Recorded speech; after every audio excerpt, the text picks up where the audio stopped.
téléphone.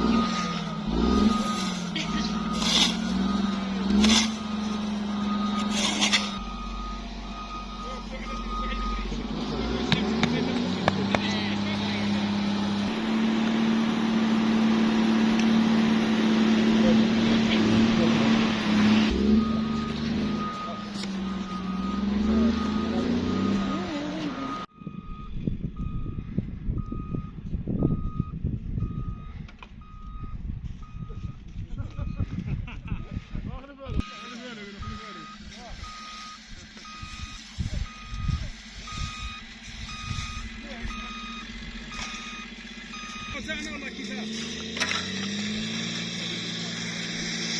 رجعنا الراجل.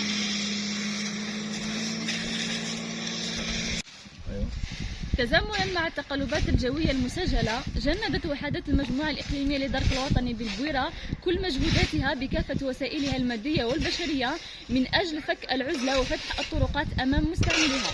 هذا اليوم تم فتح الطريق الوطني رقم 33 الرابط بين ولايتي البويرة وتيزي وزو، والذي شهد هذا الأخير تساقط كثيف لثلوج، هذا بالتنسيق مع أفراد الجيش الوطني الشعبي ومديرية الأشغال العمومية لولاية البويرة. تبقى وحدات الدرك الوطني لولاية البويرة مجندة للتدخل الفوري من أجل تسهيل حركة المرور على مستوى كامل إقليمها.